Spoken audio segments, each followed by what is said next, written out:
Қалайсыздар гүлсүйер қауым, көңіл күйлеріңіз қалай? Бүгін сіздерге мен времянкамның түбінен жасалған клумбамды көрсеткім келіп отыр. Бұл жерге бізде күн өте қатты түседі да, ешқандай гүлдер бұл жерге шыдас бермейтін. Постоянно қуратып жібереді, күннің қатты түскені соншалық ешқандай гүл шыдамай жүрген болатын. Енді соған биыл мына жерге мен күнге өте қатты шыдас беретін барбарис кустарнигін алып келдім. Мына қараңыздар, жапырағы деген қандай әдемі, өте сочный, көзді қуантатындай әдемі түс екен.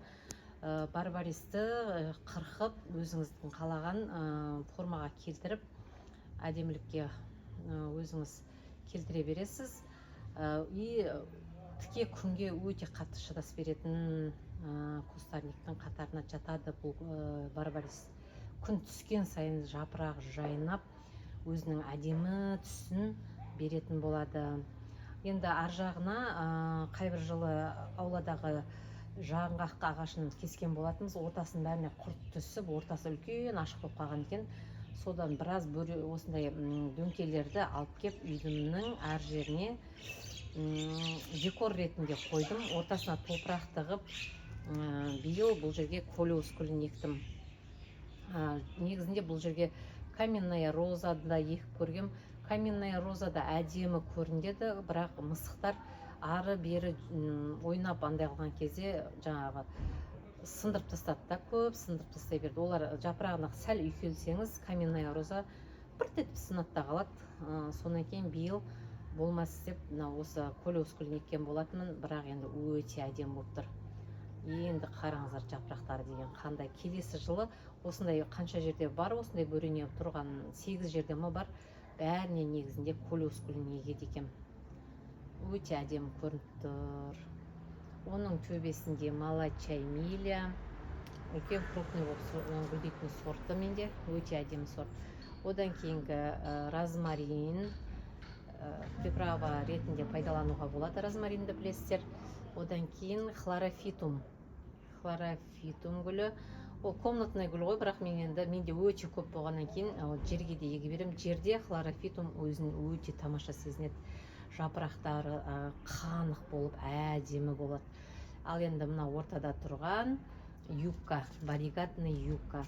Бұл негізінде үлкен алған болатынмын, әдемі декоративный болып көрінсінші деп ше.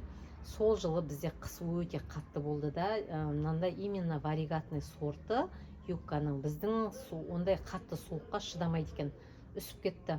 Сонымен бас жағын қырқып тастай салдым да, тамыр жағына тиіспедім. Сөйтіп жанынан детка шығарды, қуанып кеттім ғой.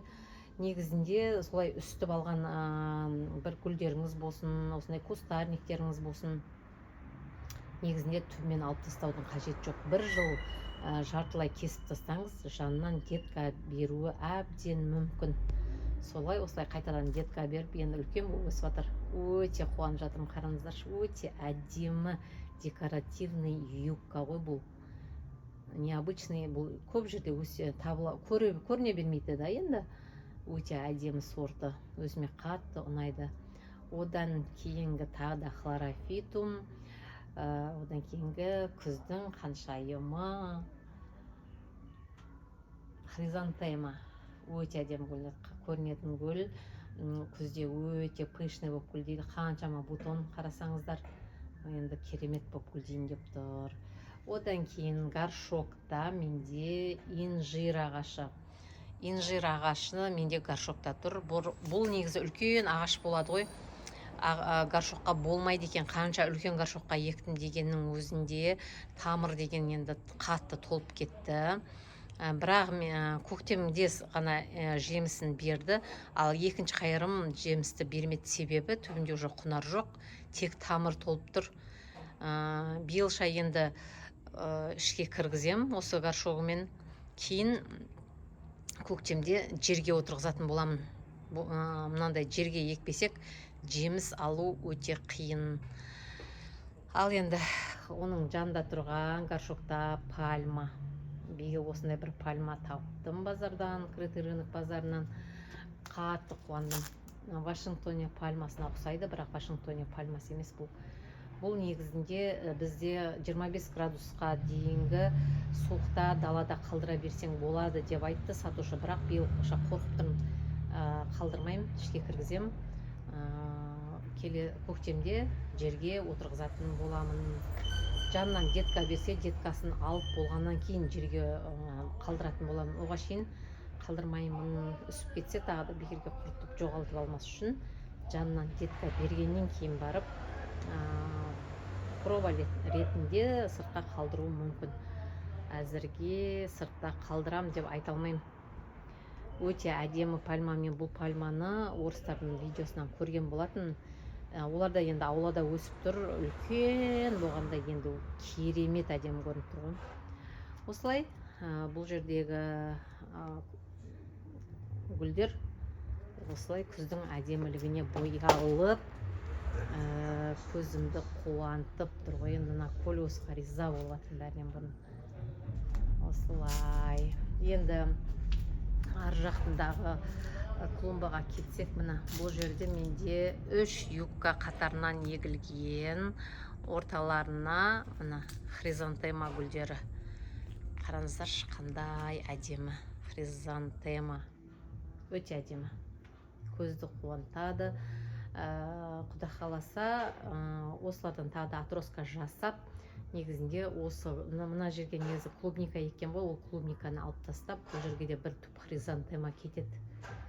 Келесі жылы вообще басқаша қылып елестетіп жатырмын. Визуализация дей ма? Келесі жыл басқаша жасап көремін. Хризантема гүлі ыстыққа да шыдайды. Осы жердің қатты түзетін күніне шыдас берген гүлдердің бірі осы хризантема. Мына юбка деген, ал мына юбка кәдімгі қанша градус суық болса да өте шыдайтын кәдімгі қарапайым юбка. Ақ қоңыраулы гүл болып ашады гүлі. Бірақ әдемі, декоративный болып. Бұл жерге негізінде менде басқа ешқандай гүл шыдас беріп өспеген.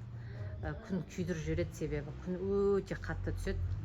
Ал енді осы юбка маған шыдады. И биылғы мына көрініс қалай, көрдіңіздер ма?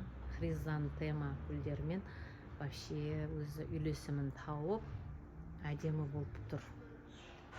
Мына қараңыздар, қандай әдемі, көзді қуантатындай сұлулық болып әдемі болып тұр. Осылай, осы жақта гүлдерім өздерін осындай күздің әдемілігіне боялып, көзімді қуантып тұр. Гүл егуден шаршамайық. Жылда гүл егу, аулаңызды әдемілендіру тек тәжірибе арқылы келеді. Тәжірибе жинаған сайын сіз міне келесі жылы былай жасап көрейін, арғы жылы былай жасасам мықты болады екен деген сияқты идеялар өзінен өзі жайлап сізге келе беретін болады. Сол арқылы гүлдердің неше түрін, неше атасын гүлдің өсіретін боласыздар. Осылай гүл өсіруден шаршамай, көздеріңізді қуантып, әдемілікпен ауламызды әсемдей берейік. Келесі кездескенше сау болыңыздар.